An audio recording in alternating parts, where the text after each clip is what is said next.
bottom. I can see it. Oh, got it. Very good. Was that you, Sue? Thank you.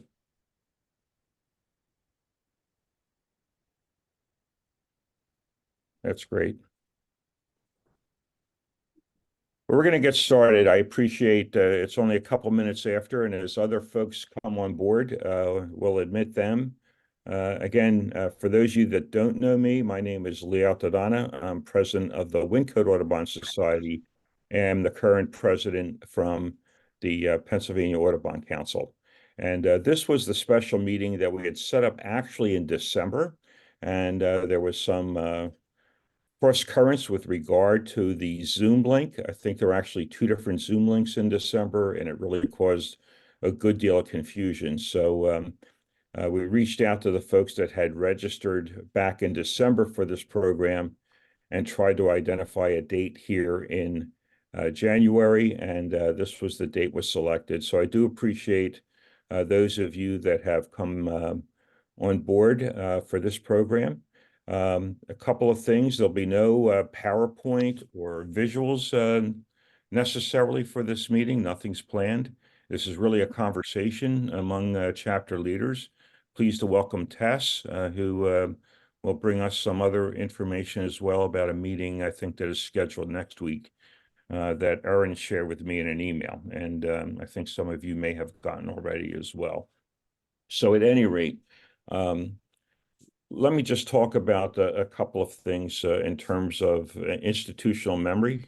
Some of you know I've been around Pennsylvania and the chapters for some time, and that the issue of chapters kind of porpoising, when I think about the way chapters go on a strong cycle and a weaker cycle, that's not unusual.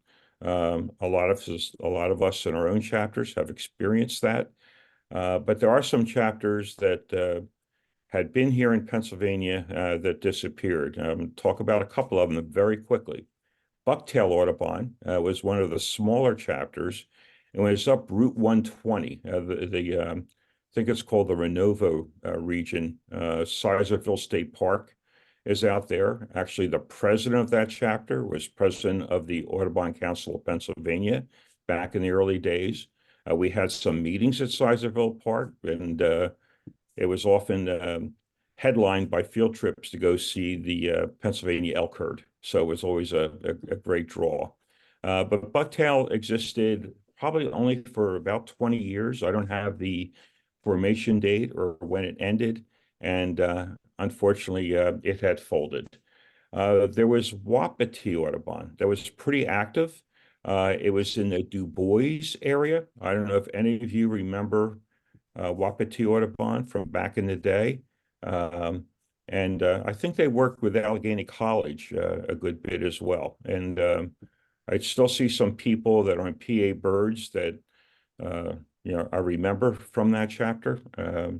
And that chapter disappeared again. That was back decades ago. More recently, the UNAMI Audubon chapter was formed from a portion of the Wyncote Audubon chapter territory and the Valley Forge Audubon chapter territory. It was essentially in western Montgomery County, Pennsylvania, and parts of Chester County. And that chapter actually existed, I think it probably operated for 30 to 40 years easily. And then for a variety of reasons, it seemed to had difficulty recruiting additional members and leaders in particular, and it folded. The territory, the zip codes that had been ceded by Wyncote Audubon to UNAMI Audubon and by Valley Forge to UNAMI Audubon were reclaimed and then reassigned to those two chapters. So, that's a couple here. Today, we're going to talk a bit about the Northeast Pennsylvania Audubon Society. Very glad to have Peter Snyder and Kathy Dodge with us. I do want to say a few things about Northeast PA Audubon.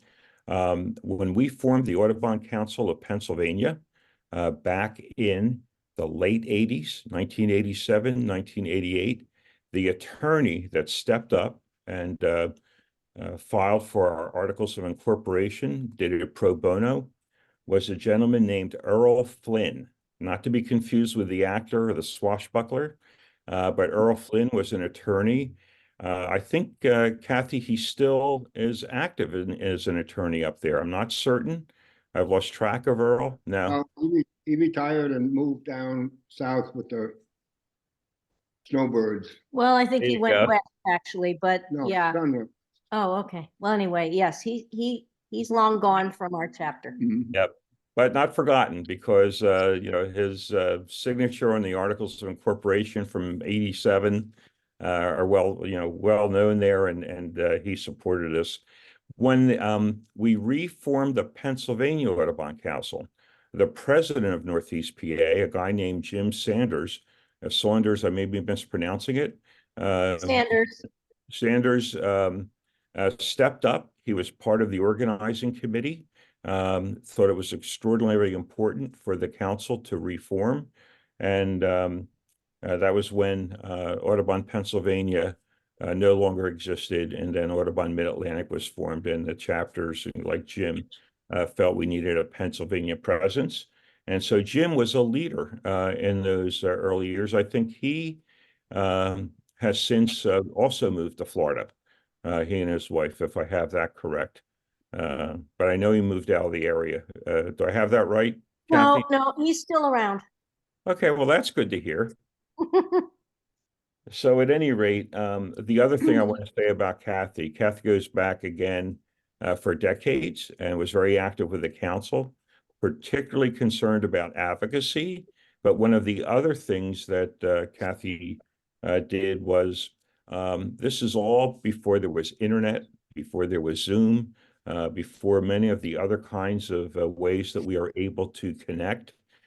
She recruited from chapters names of individuals and contact information for programs that other chapters could utilize. So in other words, if we knew that Appalachian Audubon had a great program, we would ask them to document it, and other chapters had the opportunity to um, contact the person and add them to their schedule. But she produced a document that had multiple potential speakers for chapters, and that was back in the day, and an early example of the ways that chapters helped and supported one another. That was developed with support of the former Audubon Mid-Atlantic office when there were 6 states in Audubon Mid-Atlantic, and we had a staff person named Marcy Mallory, I think, shortly thereafter as well. But Kathy was the chief driver for that kind of work. And with that, I know she's been a leader all these years. I know a lot of us were concerned when we learned about the demise of Northeast Pennsylvania Audubon Society. And I was hoping that Kathy and Peter would share a little bit of the experience, some of the things that contributed to it in terms of their decision, and then open it up for a discussion about if we have other chapters that have some kinds of issues, what are ways we can intervene as a network? What are some things that we may or may not be able to do? Maybe this is pie in the sky, and there's nothing there to really help and support. But we thought it would be worthwhile to have this conversation and explore that concept, because that was one of the reasons the council was reformed, to try to support one another in terms of our work organizationally. So with that, Kathy, I think I'm going to turn it over to you. I know I shared the narrative with people that had registered as of yesterday. Some folks may not have that now. They may have registered today and didn't receive it. But, I think you can, go forward. Is there anything else I need to say, Kathy? No, I don't think so. I think we'll take it from here. That sounds good. I want to thank Barb Leo and Mick and Haley for joining us. They're our former board members as well. So thanks a lot for coming on.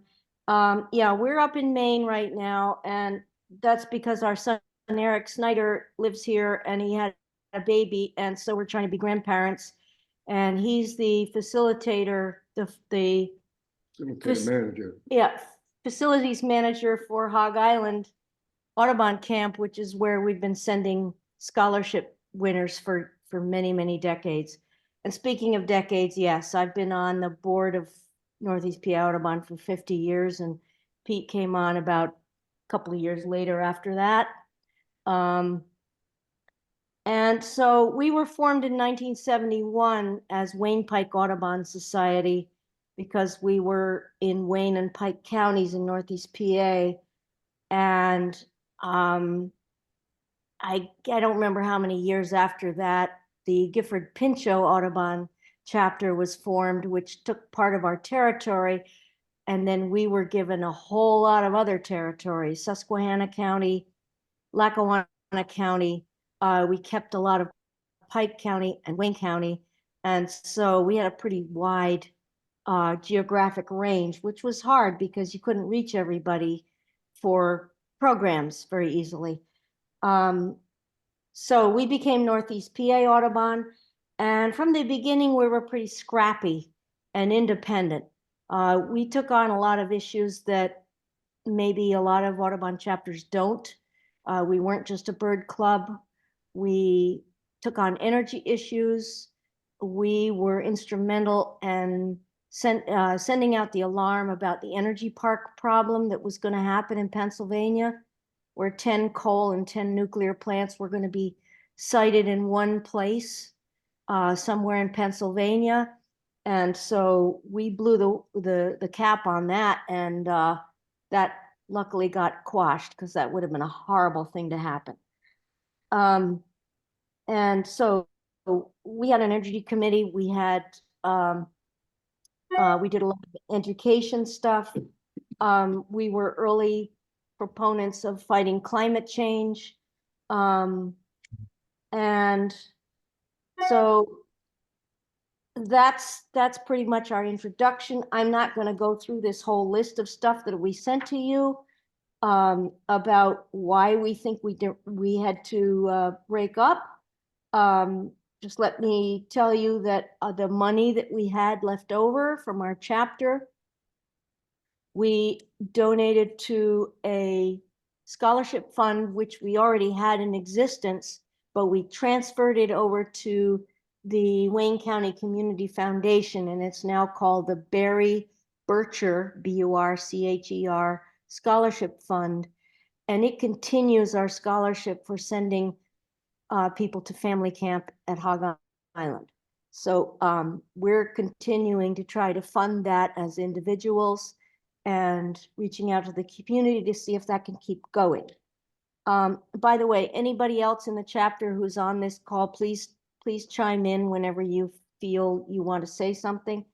The other thing we did with our two properties, our sanctuaries, they've been transferred over to Lackawanna Sanctuary in Wayne County. And so they will be the custodians of those two properties. One of the things that I think we didn't do in time was to get a social media person to make our society more relevant to younger people. And if we, I think, had acted on that sooner, we might have survived because we could have reached out in a different way to a lot of people. So our recommendation to other chapters is get relevant with the concerns of younger people, specifically climate change. And so I don't know what else to say at this point. Is there anybody on this call who did not read what was sent out about why we had our demise? Kathy, what I can do is make sure that's part of the record along with the recording of this meeting, and I'll make sure that document is available. I know that you had indicated there are a number of ways that your chapter board, individuals on the chapter board and others may want to comment, that you reached out to try to recruit some other people. Can you tell us how many members were in your chapter? I know that's in the document, but if you could share that and how many of those people were what I would call active, showing up to your meetings or involved with things. Yeah, I think we were probably around 400 members, and there were probably 10 members who were active. 20 at the most.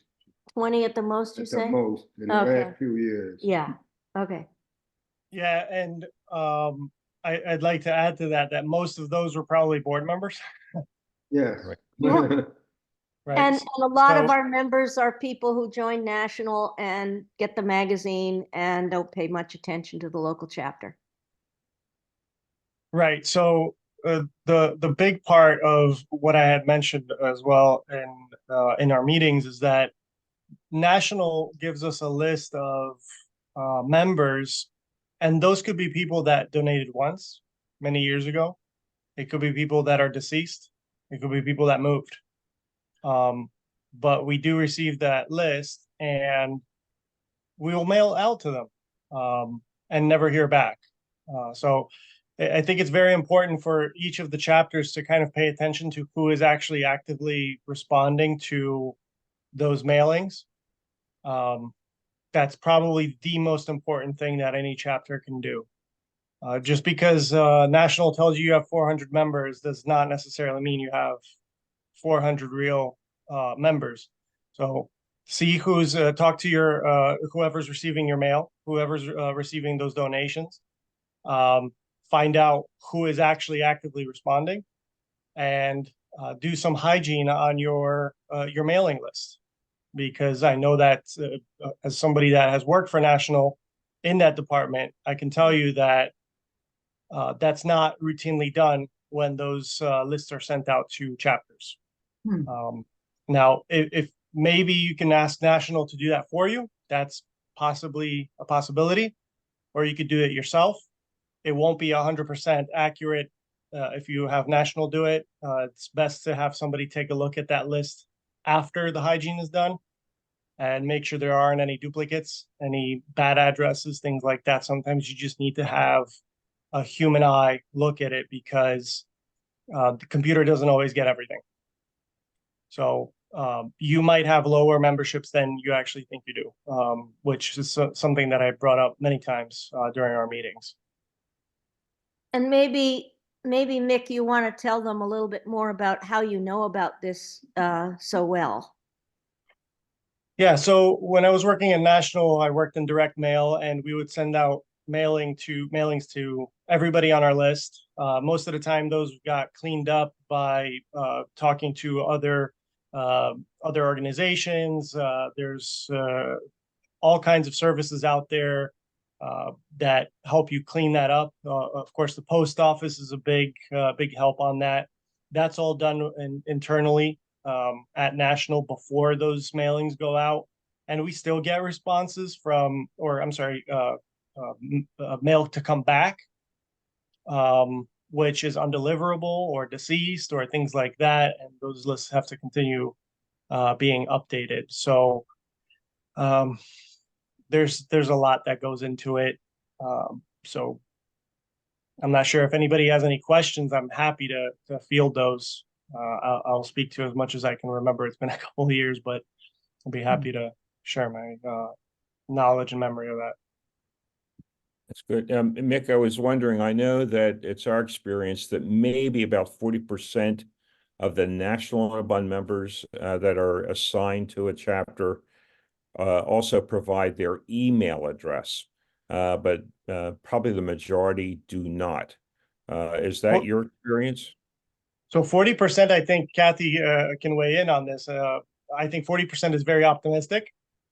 I would probably say 10%, maybe 20, depending on the age of that particular address. If the address is, older than 20 years, I doubt that there's going to be an email address on that. And those email addresses can be backfilled by data hygiene, reaching out to other services that will help you find those email addresses. There's other organizations, magazines, nonprofits that reach out to people and they do obtain those email addresses, and those are associated with names, physical addresses, etc., that can be backfilled. But I think the most important thing is to work with National to get those filled in. But how much response you'll get and how much cooperation you'll get is another story. I see somebody asked the question here: if a chapter cleans up its list, thereby reducing number of members, does National reduce the allocation? I highly doubt it, and I highly doubt they'll take your word for it. You can absolutely reach out to them and try to get them to do their own data hygiene. Maybe that way they would update their list. I know for a fact that if you ask somebody to, or an organization or a magazine, to take your name or address off their mailing list, it takes a lot of work for that to actually happen. So the same thing goes for deceased addresses, duplicate addresses, etc. And you worked, Mike, in the direct mail portion of National Audubon? Correct. And membership, I think it probably fell under in your Membership fell under upper operations, but we did work very closely together. Okay, thank you. Mhm. Yes. Barbara's raising her hand, it looks like. Yeah. You're Unmute muted. yourself. You need to unmute, Barbara. I was just on another Zoom call and I forgot my etiquette here. The issue of outreach and talking about the email lists and the membership list is very important. We did do some outreach, and we did it through our newsletter. We used to produce a newsletter, a quarterly newsletter, and we would faithfully put it together. And we realized that emailing would be probably a better way to go. And in that newsletter, over several publications of that, we asked people to give us their email address so it would make it easier. We got very little response. One of our last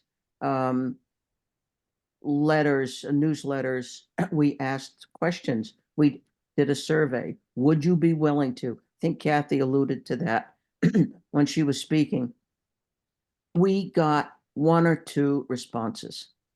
So, it's a very discouraging thing.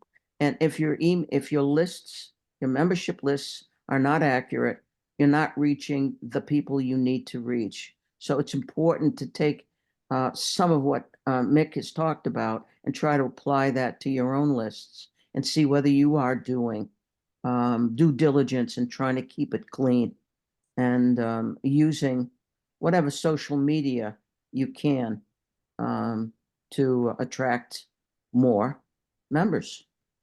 We had a media person who was one of us, a volunteer, and she had to leave for another job. And so we lost her talent and kind of floundered after that, because none of us were skilled in doing the social media that we needed to do. So, we're at a cusp right now. Many of us are older. We like our magazine. We like our newspapers. But we also need to understand that social media is a very important part of a lot of people's lives, including some of us and our generation. People do a lot of Facebook, apparently.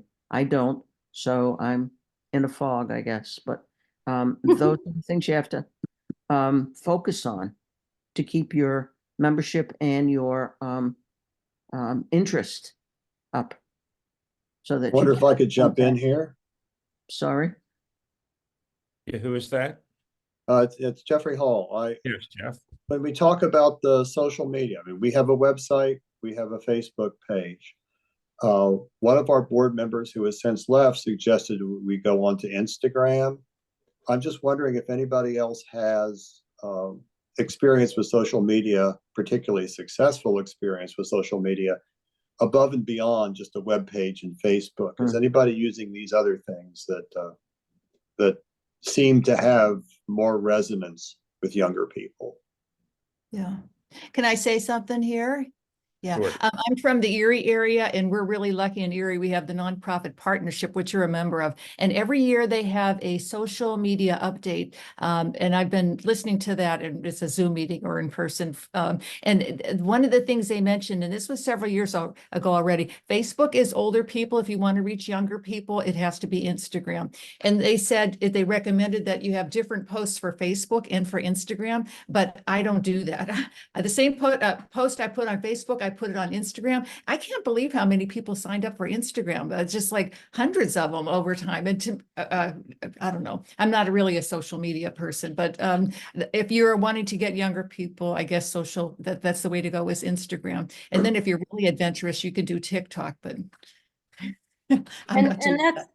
that's ahead. one of the points I made when I was initially talking, was that that's how you're going to reach younger people. And yeah, Facebook is for old fogies. We were in the process of trying to hire a social media person, but it just happened too late. We couldn't get it together. So we didn't get that far. The other thing was, I think we could have been had more activism going on if we had had people's emails. And I've been trying for years to see if we could get our members' emails, and it just was just a terrible uphill battle. Couldn't do it. Mhm. Yeah, I wanted to ask a question if I could, Kathy and Barbara and Mick and Haley. Is there something other chapters could have done? If we had known, is there some kind of an assistance that you could have requested from chapters? And that's not saying we're all volunteer chapters, I think, except for Bucks County Audubon, the Audubon Society of Western Pennsylvania. We're volunteers, just as your chapter leadership is all volunteer. But if there was a request or an SOS, can you help us with X? Are there some things that maybe there would have been a response, maybe not? But can you think of anything from the? I was going to put it to you first and then throw it out to the group. Are there some things that could be offered if any of our other chapters, put up an SOS? So this kind of just dawned upon me, seeing the faces here and how, across Pennsylvania, Right. that everybody comes, and there's a large pool of money as well that comes with that. My one suggestion would be that the Audubon societies across Pennsylvania pool their resources to hire a social media person. Maybe regionally. Maybe regionally or something along those lines, because Kathy, if you recall, the one social media person that we were able to get a kind of a quote from, it was prohibitively expensive for us. And anybody else that we could get wouldn't necessarily be reliable. It might have been a high school student or somebody in college that's doing it, on the side. So having a dedicated social media person is huge. National has one. Maybe they have more than one at this point. If Pennsylvania or Mid-Atlantic Audubon is able to sponsor that, I think that could make a big difference. Mm. And That any could. other things? Barbara, go ahead. I think that could. He is right. These people are very expensive, and our chapter was in no shape. We tried, we searched, and it didn't happen. We don't have those kinds of resources. And these are the kinds of things that when state was still state Audubon, way back in the ancient ages, Kathy and I had a lot of experience trying to get information out of them. And it was unfortunate, but they did not respond to us. We were trying to get information and positions on what we were going to be doing with all the fracking up here. And it was a highly political problem. And we were diplomatic. and we wrote papers and we did all sorts of things. We needed their scientific expertise for some of our arguments. And although I have a background that would enable me to go and do this research and get these, I am not confident enough to make statements as far as a position would be. And when we asked for their support, it was like, what are you doing? What is that? What are you talking about? They were not even aware that we were having issues here in northern Wayne County over fracking. And it was disheartening, truly, truly disheartening. Barbara, what era was that? I'm Well, curious. I said in my little comments, the 90s, but it wasn't the 90s. It was the 2000s. Yeah, Okay. it was like 2008, Yeah, 2007, that that's right. fracking Was- really that's became correct. hot up here in Northeast Pennsylvania. We were trying to support the Delaware River Basin Commission in their position, and we needed data and statistics, and only we could get that from the scientists who work at Audubon. And no one, they didn't even want to be bothered, or they didn't even know what we were talking about. It was really horrible. And then And the and red I don't dots. think, and I don't think National has showed us any real concern for what we've been going through. So, yeah, I'm disillusioned there about that. That was a big one. It was ignorant. If I could share one other suggestion in terms of your question, Lee, and again, my name's Haley. I wonder about joint fundraising between chapters, because I know that was something that we also struggled with. I mean, Mick and I were part of NEPA for just the last few years. Honestly, it has such a rich history, and we were thankful to be part of it these last several years. But one thing that really stood out was we struggled with fundraising. You know, we did fairly well, I think, in terms of the scholarships, but for any other kind of programming or projects, we had a really hard time. We did the last few years the NEPA Gives, which is for one day, you know, but usually it was, again, board members. And not every board member was able to be a part of that. And so I don't know if there's something that could come to fruition in terms of joint fundraising between chapters and what that would entail. But I think that could really you know, highlight the different chapters and bring a sense of unity and really bring our name and our work to the public maybe a little bit more. So just a suggestion. I would just add to that, our main fundraiser used to be our Art and Craft Festival, which brought in enough money to do a college scholarship and scholarships to Hog Island. But COVID killed it. Yeah. And so that really put the kibosh on that. I know COVID was a challenge for a lot of our chapters, and you know, one of them was programming. Did you need, or did you feel you needed any kind of support for programs? I know a lot of us went virtual. You know, this kind of technology to do Zoom and virtual programs didn't exist a while back. We've all discovered it as a result primarily of COVID, that we're, you know, able to meet this way, and but also be able to provide programs this way. Would programs from other chapters made available to Northeast PA Audubon, would that have been any kind of help? I think, well, correct me if I'm wrong, guys, but I think we kind of morphed into field trips more where you could be outside, and we didn't try to do programming during COVID. Right. Yeah. Okay. So we I kind think of morphed into field trips. That's accurate. I know we talked about doing online, but again, our online presence wasn't that strong. And then we didn't have emails for people. So I think Kathy's absolutely right that we tried to do the field trip portion. And I know that I tried to get into the school system locally, but Kathy was able to get us into one school, but then that did not continue. It's been really difficult the last few years to get into schools. So that was something that we really struggled with as well. So field trips, At least around here. at least in this area.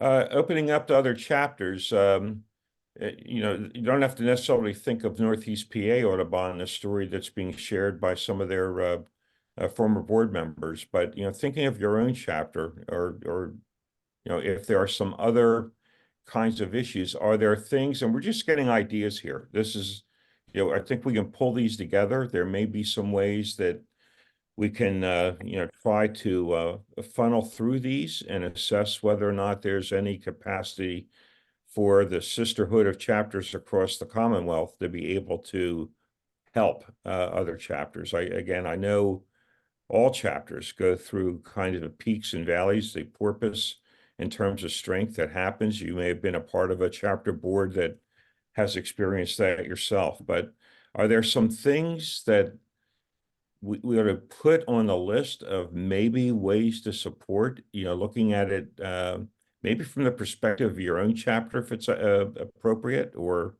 you know, just thinking it as a, you know, just kind of an open question. Should there be another chapter like Northeast PA that asked for help? You know, there's other ways, you know, we put on the list some of the things that they've talked about: advocacy and science support, potential for social media support, the idea of,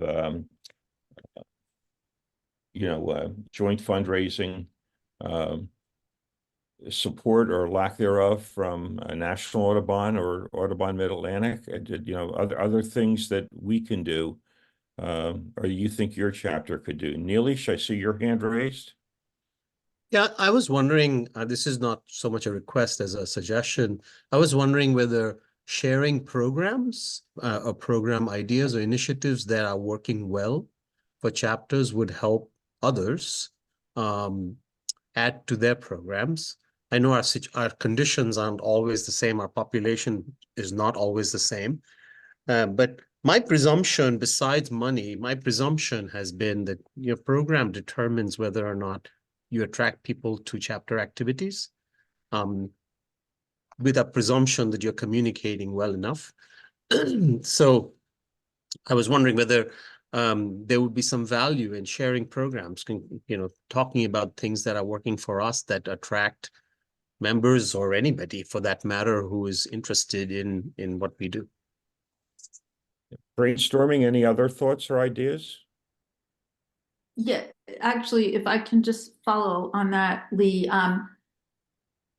you know, a number of chapters, I think, including LVAS, do most of our programs online now. So just being able to cross promote them to the other chapters can make talks available to all the chapters that people might be interested in. Thanks, Barbara. Any other thoughts? Do any of you have like a big, deep pocket of lots of money? I know most of us do not. So, No. you know, yeah, and I know that finances are sometimes. Wait a second. I have to stop laughing before I can even address that. Yeah, Ted, I don't know. Were you just going to follow up? I know you said no, but you know, I don't know if there was something there that No, I don't. I think they touched upon it. I think the membership, getting through your roles of who are active and non-active members, and then communicating with emails. I think sharing programs. If we had a compendium maybe of some sorts of programs that other people have had, and that those presenters may be willing to either visit or via Zoom have these programs. I think that's a wonderful idea, because I was just going to say it goes right back to the future with Kathy. She did that. Yeah. Yeah. No, that was in the olden days, but maybe you could do a statewide programs. If you're doing Zoom, why do it 20 times? Why not do it once as a whole state Audubon thing? I mean, that's what Sierra Club does. That's what Penn Future does. That's what Penn State does. Yeah, I think more opportunities to have those, have more opportunities to have those instead of just a one and done.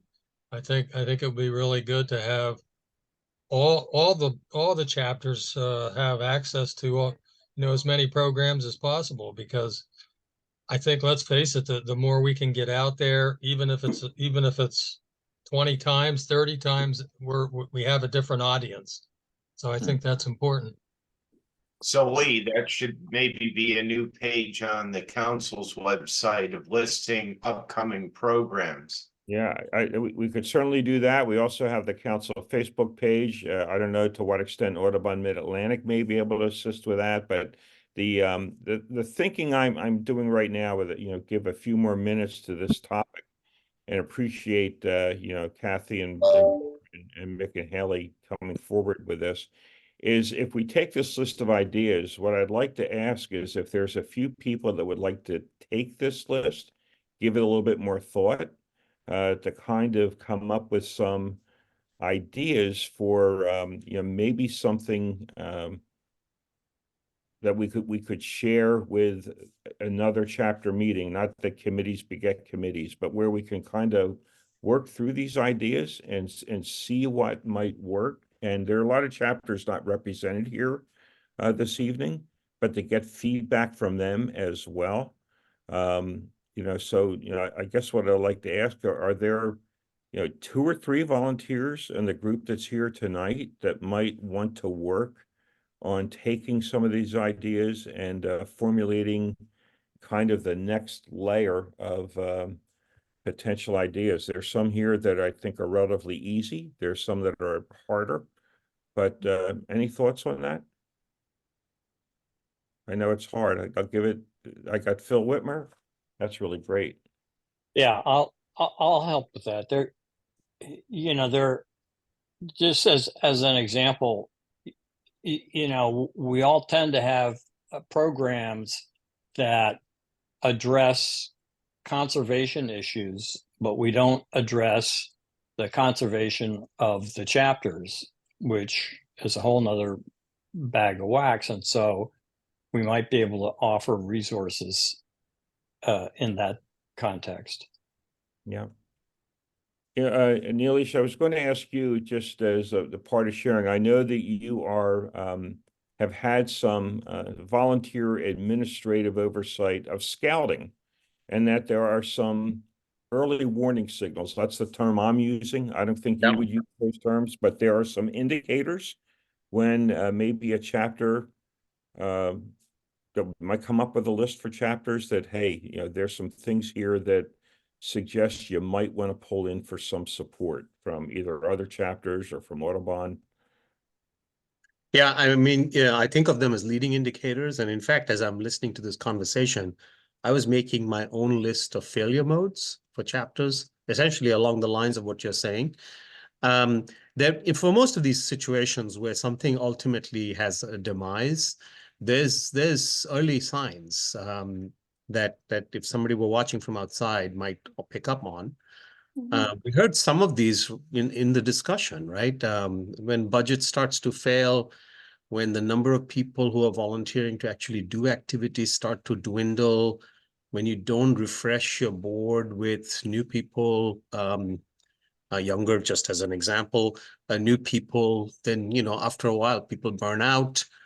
So there are some failure modes that, I think we could identify pretty quickly, even out of this conversation, that would be signs that certainly at the PA Council level, perhaps you could identify and then try and help. The try and help part is not an easy job.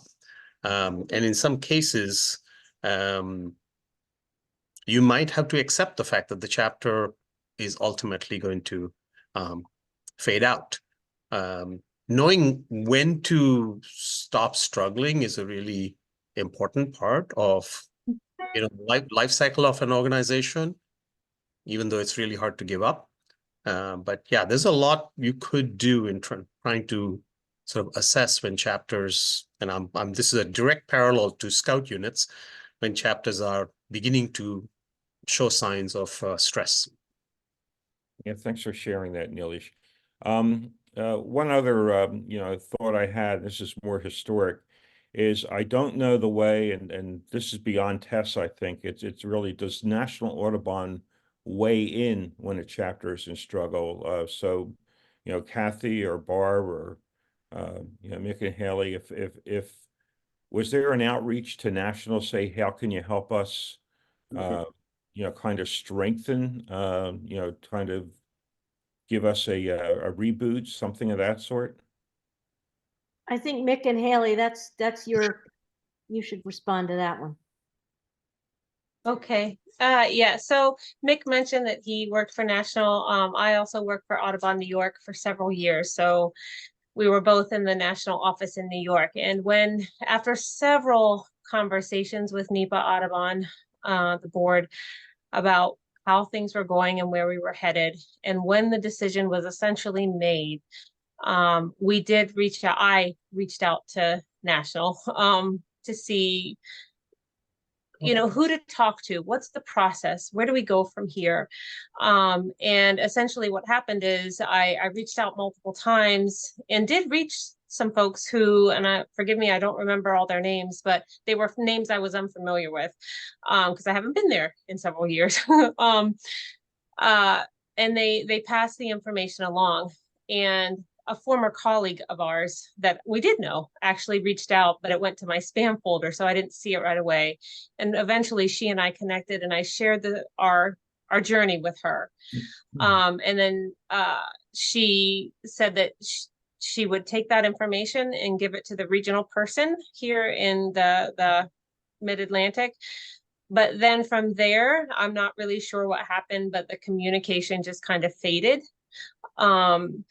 And so we just continued on our journey separately. So I'm not really sure where things are in terms of what National knows and what they don't. I know what I shared, but we officially went through with, as Kathy shared earlier, giving away, you know, putting the land under protection and in the funds in a place where they can continue to be used appropriately. So that was the interaction. I think to your question, did we reach out before then? I didn't reach out. I don't think Mick reached out. We just kind of had an internal conversation about where we're going. And I think Kathy and Pete and Barb, you're welcome to weigh in on this. I think the reason for that is because there hadn't been a strong a connection with National, maybe. I mean, this is just me saying this, so feel free to correct me, but because there hadn't been such a strong connection over several years and maybe over several issues, that we just kind of felt that we were on our own in terms of making this decision. So I don't know if you guys want to share anything further on that. Well, I think I agree with you. We were on our own. And I can tell you from the experience we had with the fracking and then a couple of other issues, it was futile to try to get any work out of them, any suggestions out of them. They were off doing other things, being involved in the political aspects of whatever was going on. And frankly, you know, there's only so much energy you can put into trying to get somebody to respond. And then we just went off and did our thing. And we took 2 years to do this. We thought about it. We talked it over. We met several times. This was very serious to all of us. And it was not an easy thing to do.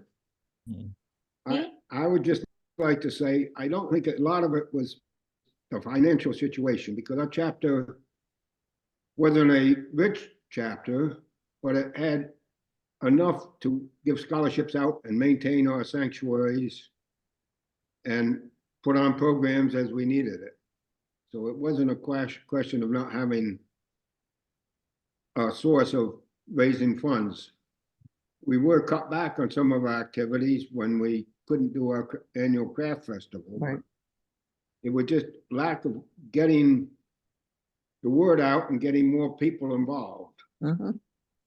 Hey, I want to thank the 5 of you for your participation. And I'll just close with one other anecdote. Again, from the olden days, I think some of you know I mentioned the name Walt Pomeroy once in a while, a former vice president of the old Mid-Atlantic region that included New Jersey and Delaware and West Virginia and Maryland and Virginia and Pennsylvania. But I know I'm thinking in New Jersey, there had been 7 Audubon chapters in Pennsylvania. And they were part of National Audubon, worked very closely with New Jersey Audubon Society, which is an independent Audubon.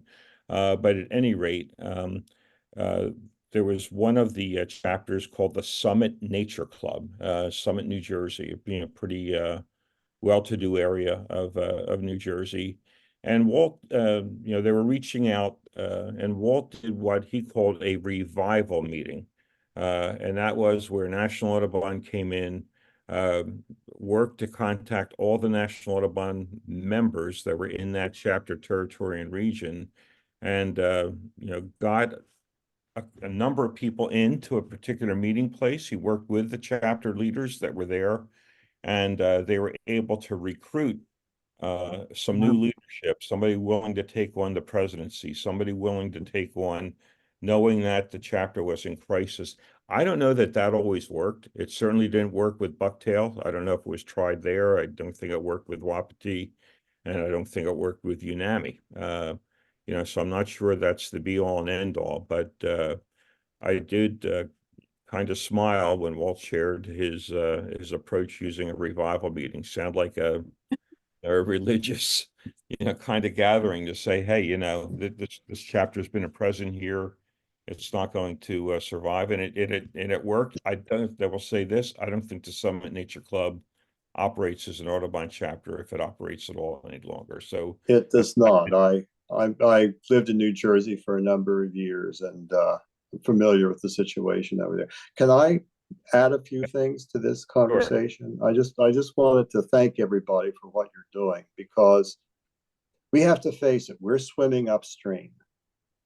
When you think about it, I mean, somebody cited in the document you sent out, how New Jersey Audubon and Massachusetts Audubon are functioning. They're functioning because they have paid staff. We're all volunteers, and that makes it a lot tougher when you're doing this out of your hip pocket. And so thanks to all of us for what we're trying to do, but we have to realize it is not an easy task.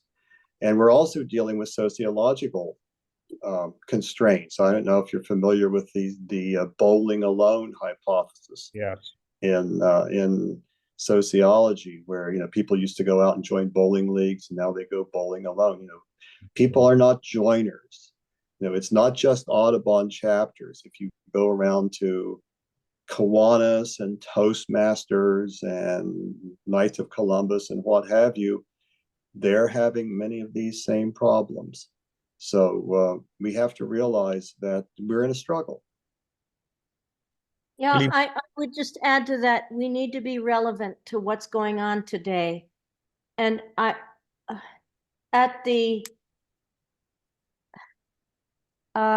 should I say this? Next year is going to be a very interesting year.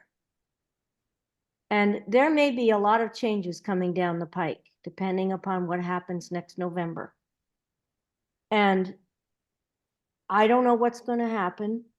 But let me phrase it this way. Some shit may be hitting the fan. Okay?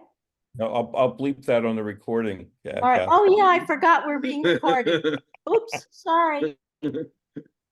Sorry. Can I add 2 things, right? Firstly, the Audubon system is clearly a franchisee system. We're franchisees, right? And so I think counting on National Audubon to come in and be a savior is just not a realistic thing. We're on our own. We tend to be on our own. We do things on our own. We don't look for permission. And so just to kind of follow Jeffrey's lead on this, I think helping each other is a way for franchisees to do well, right? So I think this meeting and whatever comes out of this meeting is really important, because I think we're only each other's support staff, because otherwise nobody else is going to step in. That's item 1. Item 2, if we focus on the issues that really matter to us, which is conservation, birds, and advocacy for birds and conservation, that topic is actually important to lots and lots of people, and particularly the younger generation. So it's not as if we're trying to push a rock up a hill that nobody else wants to see pushed up the hill. It is something that a lot of people want to see done. I think that the issue is, as Jeffrey pointed out, we don't need to look for joiners, but we do need to attract people to the specific things we do. And that's why program, at the end of the day, is the measure of how successful you can be. If you have the program that attracts people to come and join you for that day or for those 2 hours or whatever it is that you're doing, I think you have a shot at being relevant. And I think your point on relevance is really, really important because, as Kathy says, if you're not relevant, you disappear. You're not necessary. But I think we are necessary. Yeah. And the question is, how do we attract those folks who are on the sidelines looking to come and contribute? So a lot of what we've talked about on communication, outreach, etc., is all relevant to that. Yep. So Jeffrey and Neelish, I think on that note, that's a good way to end. I know Phil Whitmer. Lee, before you stop, could you Yep. get just a little more comment about the Instagram use? I mean, was it Sue that mentioned that? Can you give us some concrete examples of that being used in Audubon chapters? Can I do that? No, Was it Sue that was talking about Instagram? Can you give us any Yes, concrete yeah. examples? It's really easy to open an Instagram account because they are owned by Facebook now. And the person who teaches this yearly social media course, she said you should post different things on Facebook than you do from Instagram. But it's only me, and I don't have that much time. So I post the same thing that I do on Facebook, and I just go over to Instagram and post the exact same thing. It's just the opposite. You know, you start in Facebook with text and you add a picture. In Instagram, it's the opposite. Start with the picture and add your text, and that's it. What kind of response have you gotten? More and more people joined. I couldn't believe we have well over 100 people now on our Instagram account. And I don't even know how they hear about us because I've made no effort to do anything except help, you know, in our newsletter, we tell people we have an Instagram account and it's on our website too. So I don't know how they find us. How does that translate into active participation? I can't tell you because I don't know if it does. It might be helpful if we do a webinar down the road. We don't have to go too far down the road where we did a webinar on social media for chapters, you know, Tess. We could probably talk about that. Tess has just posted that. Yeah, What's Tess that? just put that up. I didn't. Tess just I'm put not that in the reading chat. I didn't read the chat. That's good. But I said something funny, but now I realize I said something that Tess already thought of. But we could certainly do a workshop on that and use the experience of some chapters that are doing this, not just top down, but actually hear from some chapters that you're hearing from Presque Isle. Shirley, you have your hand up? Yeah, Valley Forge Audubon has quite a few programs and uses Meetup as one way to attract people. And it's very successful in getting people. Now, not all of them show up, but there are a lot of people who sign up in addition to, just promoting it on our website. So Meetup is another option. I know Lehigh Valley Audubon and the Birdtown Coalition up there use Meetup. Barbara and Peter probably know about that, but Tess, why don't we talk about providing a workshop? Yeah, that'd be great. Okay, sounds good. We spent a Has good anybody hour on used, this. has anybody used the thing called like Sign Up Genius, where you advertise something and people sign up if they're interested? Has anybody used that? I know that's been successful in a local church, very successful in a local church. We do use that for Appalachian Audubon for our volunteer signups now. We hadn't in the past, but it's a very clean way of doing that. And we can post it on our socials. We have Facebook and we have Instagram. As we're talking about Instagram, we have roughly 800 followers on our Facebook page and a little under 300 on Instagram. Youth is still a big problem, even in our population center in the Harrisburg area. what we do to try to cultivate that interest is table as much as possible to as many different festivals that are in the area. We have gotten a few kids that way that are really interested. And I'm happy to say this is our first year of having a youth club. So it can happen. Good. Has your Instagram been successful in increasing active participation? I can't say that. We don't have metrics to prove that. I think it's a lot of the same Facebook followers that just followed the Instagram page. I have to leave. I'm sorry, I missed the name of what you were talking about as a sign up thing. What was that? Sign Up Genius. Sign Up Genius. Thank you. And I see Dennis Reardon from Medituck Audubon Society, really in the northern provinces of Pennsylvania and beyond. Far actually north Connecticut, Pennsylvania, yes. Falls, Connecticut. Welcome, Dennis. Hi, Lee. A couple of thoughts. The mention of tabling brought this to mind. When we table, we collect email addresses from everybody that we can, and we add them to our email list. We're not interested in just contacting our members. We're interested in contacting everybody that we can. And one of the things that's come out of that is we get a lot of donations from those people. The second thing is that Audubon is going to roll out a meeting platform for chapters. They're testing it now. This was talked about at the leadership conference in Colorado, and it will automate reminders going out to people who sign up for something, so that the promise of this platform is pretty good. We'll keep an eye on that. Okay, I was going to shift gears here. Again, thank everyone, especially the 5 folks that are here from Northeastern Pennsylvania Audubon, and you're welcome to stay on. I know that Kathy and Peter may have had to sign off, but I welcome you staying and signing on. I was going to shift. I know a couple people asked if there could be some just comment about the I guess the notification we got from the Bird Habitat Recognition Program that Audubon Mid-Atlantic was concluding it as of December 31st. Bye, Kathy and Peter. See you at Hog Island. But I don't know if anybody wants to comment on that. I know Tess, I think there's a meeting on the 17th that you and Erin, I know Erin was originally registered for this meeting this evening, but was not able ultimately to attend. But you have a meeting tomorrow evening or next Tuesday evening or Wednesday? Yeah, it's the 17th. The 17th. Wednesday, I think. And yeah, Aaron, we'll be there. What I would like to do with that meeting is to give everyone, because there's been a lot of information going around and not all of it is what is actually happening.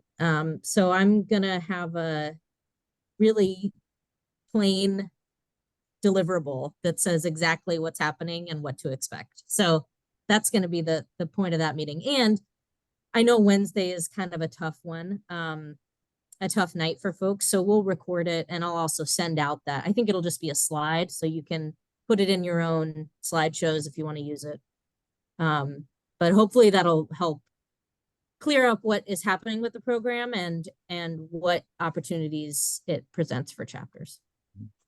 You know, I would just say, I don't know if there's other comment, but I know there were 8 chapters in Pennsylvania that worked with Kelly McGinley when she was with Audubon Mid-Atlantic. They took Steve Safier's on this call. They took Steve Safier's program that was developed when Birdtown was connected to the Bird Habitat Recognition Program. It was a tandem back under Audubon, Pennsylvania. So a little bit of history. Audubon Mid-Atlantic ended the Birdtown program, and that it sprung up as an independent effort of the Pennsylvania Audubon Council. So the Birdtown program is now approaching 50 communities that are bird towns. They were promoting the bird habitat recognition program that Kelly McGinley and the 8 chapters had been involved with. To my knowledge, none of us had been contacted to be involved with any kind of discussion about changes to the program. And I may be wrong. I may have just not been part of it. Others of you may have been. But this seemed like at least the letters that came out, kind of a top-down decision. But it would have been nice from my perspective to engage all those chapters like Coming and, I think Conococheague and some others that were invested in this program from the ground up to help redesign the application and, do a number of things to strengthen the program and, work to promote it and in terms of tabling and other kinds of things like Dennis talked about. But that was the thought here. So I guess it'd be good to listen to what happens on the 17th if you can. Does anybody want to comment right now on the program? Well, I did send a question to them about what the reasons were for folding the program, and Suzanne replied and said basically they don't have the staff to cover it. It involved making personal visits to small properties throughout the state, and they really want to focus on their major habitat protection priorities, and they just didn't have staff to be running around looking at people's properties. Okay, thank you for that, Barb and Phil.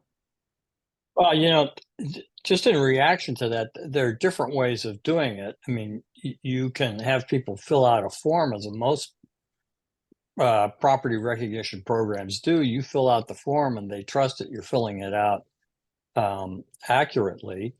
And you send it in with your money for the sign, and that's all there is to it. You don't need to have a personal inspection. Well, the National does have such a program. If people want to just send in their money and get a sign, they can send it to National and get their sign. Well, yeah, but that's sort of the other end of the spectrum, where you're not asking them to do anything except send money. And right. That kind of defeats the purpose. I think it's a shame that that decision was made rather than trying to revamp the program, because it's something that is growing in popularity in our area. I know Birdtown is growing faster than we can keep up with it.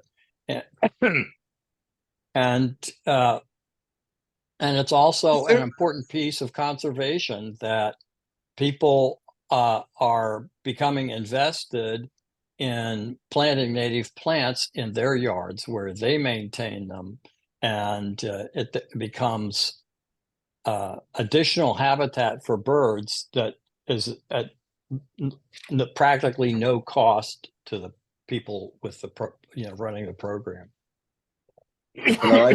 Let me just mention that we're not involved in that program at Bartramian because, I don't know, maybe 35 years ago, we set up one of our own. And it has been an enormous success. It's probably the most successful thing we do. It's the best recruitment tool that we have. Now, we do have somebody go out and consult with the people. They send in their application and they draw a little map of their property. They show what's growing where. We'll go out and help them with that. So you do have to have volunteer people on your board who are willing to go out and then provide guidance to people. Well, that you should be planning this and not that and that sort of thing.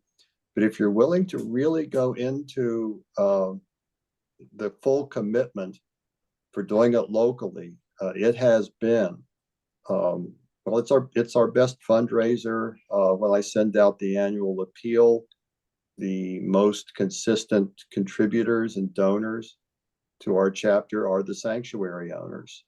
And so I just want to encourage people, if you know, if national or local or whoever does this drops the ball, try to pick it up locally because it will help your chapter. Yeah, that's our suggestion as well. And are you available on Wednesday by any chance? Molly is from Southern Maryland is coming to talk about how they are working on their own program, but I think your perspective would be great if you're available. What Wednesday is that? The 17th. I'm not sure. I'll touch base if I am. Cool. Yeah. Because that's one thing that we'll be talking a lot about is that's what a lot of regions do. The chapters are in charge of that program. And that's one of the things that we're talking about on as the future of the program. The personal aspect of going, I mean, people are happy to get the advice. They're also proud to show off what they've done. And it's just a good way to build up a personal relationship with a lot of the people who otherwise are not particularly, they don't show up at programs, they don't come on field trips, those kind of things. So it's a good tool. It's a very useful tool for us. Yeah, thanks for that. Anybody else have a comment? That's good. Very quickly, just going to shift. I know some of my colleagues from Wyncote Audubon are no longer on here on the call, but I did want to ask, are any other chapters still investigating or reviewing the use of the Audubon name? Still in the midst. So Presque Isle is. Shirley, I know Valley Forge had talked about it, but I don't know if that's been resolved.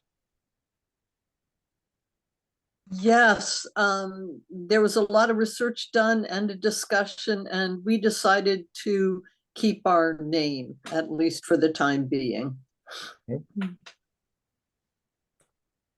Ted, I saw that you popped on or something you wanted to. Yep. No, we're staying with Lycoming Audubon. At this point, we feel that we have bigger things to fry here before we take that on. Okay, anybody else?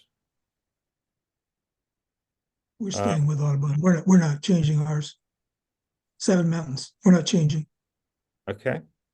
Thank you, Bill. I can share, I know the Wyncote board appointed a committee. We have a pretty diverse board. We encompass Philadelphia and half of Montgomery County. The chairman of the board was one of our more seasoned and more mature board members. Let's put it that way. And then we also had one of our youngest board members who is of Mexican heritage. We had a board member of Puerto Rican heritage, an African American, and then we had several other committee of, I believe, 7 or 8 that looked into it, did the research. They recommended that we do drop the name Audubon, particularly because our chapter territory includes all of Philadelphia. They provided a series of arguments that included trying to implement our new strategic plan. And we do not have our new name yet, but we will be dropping the name Audubon. So we know there's a lot out there with the term Bird Alliance. I think the word bird will be in the new name. But we are following the lead of probably, and I wouldn't say it's a lead, it was an independent decision, but we know a lot of other chapters that represent urban areas have dropped the name Audubon.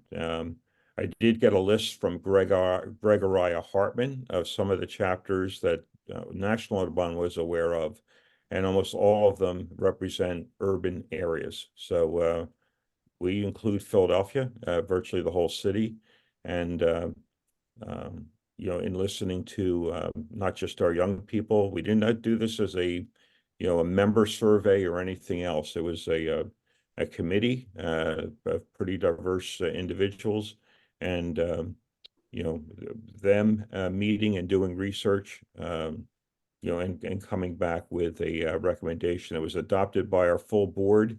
There was only one dissenting vote, which I thought was pretty interesting that we did that. I will also tell you that part of actually a couple of colleagues that are my generation who had been pretty adamant about National Audubon's maintaining the name Audubon, beginning of this last year, have had a bit of a change. They were here in December, and they think the changes and the discussion with the AOU about dropping names. And I know, Peter, you've had an epiphany as well. I think you and Daniel are on the different side of the issue of the dropping the names of people that they thought that had was an important factor too, in terms of using names, and they supported the dropping Audubon.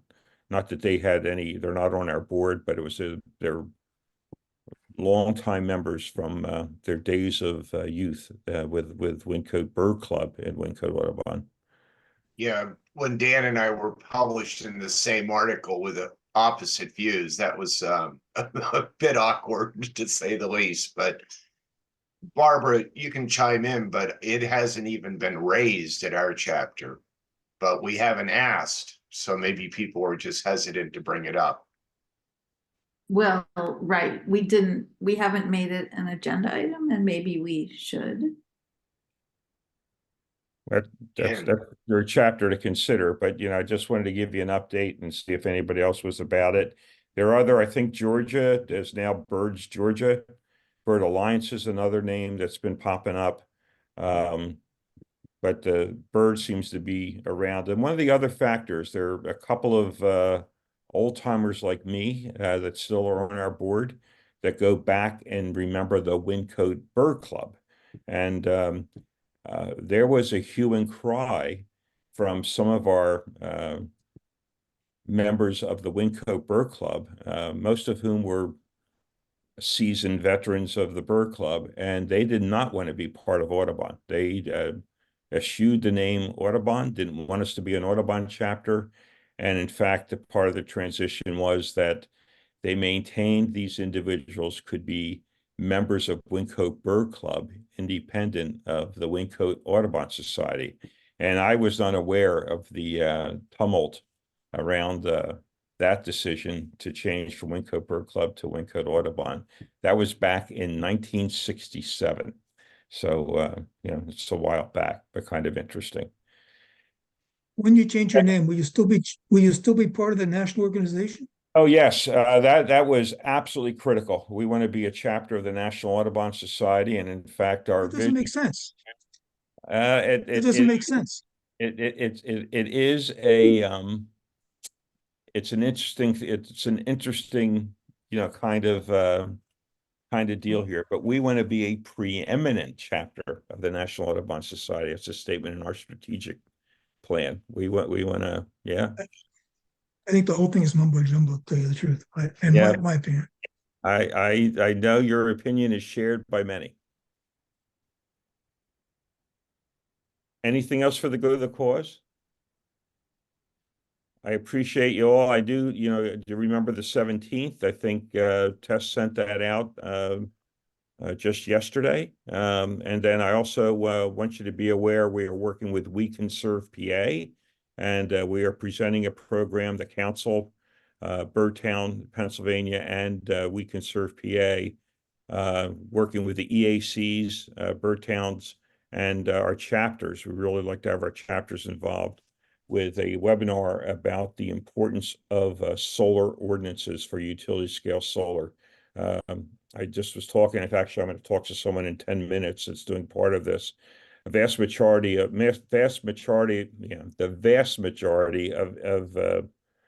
municipalities say nothing about utility scale solar. And you're going to see that it's really important that that does get addressed at the municipal level with the zoning ordinances and conditional use. And it needs to be paid attention to so that there's intelligent implementation and installation and siting of utility scale solar in communities. I know Philadelphia just did a big facility in Adams County. None of that electricity is coming to Philly, but it goes into the grid, and there's kind of a credit that comes to the cities. But whether you're in Adams County or you're in Philadelphia or Scranton or elsewhere, having utility scale solar guidelines is going to be particularly important. So tune in on that. I think we sent it out in the drummer, and we'll send a reminder out. And again, it's a We Conserve PA is hosting it for us. So that's where the registration is. With that, I'll wish you all a good night. For those of you that want to say go blue, you can do that. I think that game starts at 8:30. For those up in Philadelphia, we've given up on football. But those of you in Pittsburgh, go Steelers. Thank you, Lee. Thank you, Lee. All right. Take Good care. night. Good night. Good night. Right.